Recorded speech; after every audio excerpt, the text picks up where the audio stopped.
Praise the Lord. கர்த்தரும் இரட்சகருமாகிய இயேசு கிறிஸ்துவின் இனிய நாமத்தினாலே உங்களுக்கு என் அன்பின் வாழ்த்துக்கள். இந்த நல்ல நாளை காண செய்த தேவனுக்கு ஸ்தோத்திரம் உண்டாவதாக. கர்த்தருடைய கிருபை உங்கள் அனைவரையும் சூழ்ந்து கொள்வதாக. லூக்கா சுவிசேஷம் 19வது அதிகாரம் 27வது வசனம்.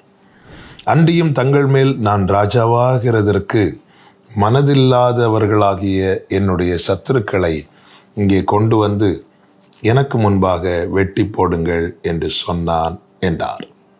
கர்த்தருடைய பரிசுத்த நாமம் மகிமைப்படுவதாக. ஆண்டவராகிய இயேசு கிறிஸ்து அநேக காரியங்களை தம்மை சூழ்ந்திருக்கிறவர்களுக்கு பேசுகிறார். அதிலே சொல்லப்பட்ட ஒரு வார்த்தை தான் இது.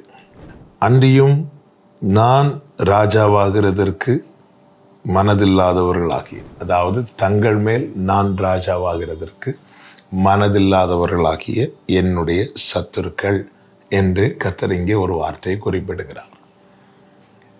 தேவனுக்கு சத்துருவாகாதே. யார் தேவனுக்கு சத்துருவாய் மாறுகிறான் தெரியுமா?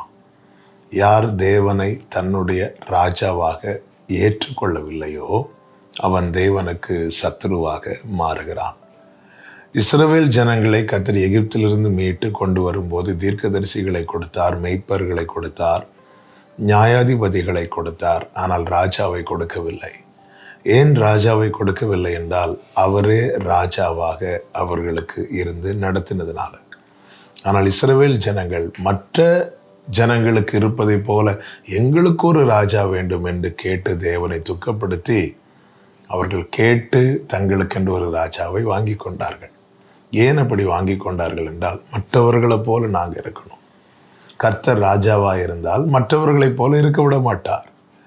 அவருடைய நடத்துதல், அவருடைய ஆளுகை, அவருடைய வார்த்தைக்கு உட்படுத்தி பரிசுத்த வழியிலே, நீதியின் பாதையிலே, செம்மையான நிலையிலே கர்த்தர் தம்முடைய ஜனத்தை நடத்துகிற நல்ல ராஜாதி ராஜாவாக இருக்கிறார்.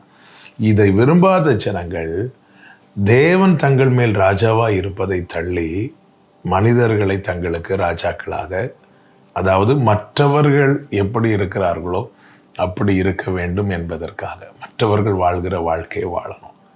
உலகத்துக்கு ஒத்து உலக பிரகாரமாய் கண் போன போக்கில், மனம் போன போக்கில், கால் போன போக்கில் வாழ வேண்டும் என்று விரும்புகிறவர்கள் தேவன் தங்கள் மேல் ராஜாவாக இராதபடிக்கு அவரை ஏற்றுக்கொள்ளாமல் தள்ளுகிறார்கள்.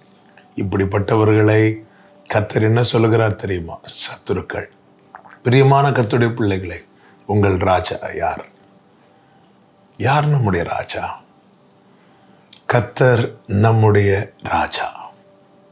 He is our king. அவர்தான் நம்முடைய ராஜா. இதை நாம் ஏற்றுக்கொள்ளணும். இதை நாம் அறிக்கை செய்யணும். ஆண்டவர் நீர் என் ராஜா, என்னை ஆளுகிறவர் நீர். ராஜாவின் கட்டளைக்கு அவ்வளோ வல்லமை இருக்கிறது. ராஜாவின் வார்த்தைக்கு அவ்வளோ வல்லமை இருக்கிறது. ராஜாவின் முக தரிசனம் அவ்வளவு மேன்மையானது. அவருடைய பிரசனம் அவ்வளவு மேன்மையானது. அவரை நித்தம் தேடி அவருடைய பிரசனத்தை, அவருடைய சமூகத்தை நாடி அவருடைய வார்த்தைக்கு நாம் நம்மை உட்படுத்தும் போது நாம் என்ன சொல்லுகிறோம் தெரியுமா? அவரை நாம் ராஜாவாக ஏற்றுக்கொண்டிருக்கிறோம் என்பதை வெளிப்படுத்துகிறோம். அவரை தேடாமல், அவரை நாடாமல், அவருடைய வசனத்துக்கு செவி சாய்க்காமல் வார்த்தைக்கு நாம் விலகி செல்லும் போது அவரை நாம் ராஜாவாக ஏற்றுக்கொள்ள மனதில்லாதவர்களாய் இருக்கிறோம் என்று வெளிப்படுத்துகிறோம். இதனால் நாம் தேவனுக்கு பிரியமானவர்களாய் அல்ல, சத்துருக்களாய் காணப்படுகிறோம். நாம் யாராய் இருக்கிறோம்? ஒருபோதும் தேவனுக்கு சத்துருக்களாகாதிருங்கள். கர்த்தர் உங்களை ஆசீர்வதிப்பாராக. தகப்பனே, நன்றி அப்பா. இந்த நாளில் எங்களோடு பேசி உணர்த்து நம்முடைய வார்த்தைகளுக்காய் ஸ்தோத்திரம். நீரே எங்கள் ராஜா, எங்களை ஆளுகிறவர் நீர் மட்டுமே. நீங்கள் மட்டும்தான் எங்களை ஆட்கொள்ளணும். உங்கள் கரத்தில் அர்ப்பணிக்கிறோம். ஒருபோதும் நாங்கள் உமக்கு சத்துருக்கள் ஆகாதபடி எங்களை காத்துக்கொள்ளும். இயேசுவின் நாமத்தில் பிதாவே, ஆமென்.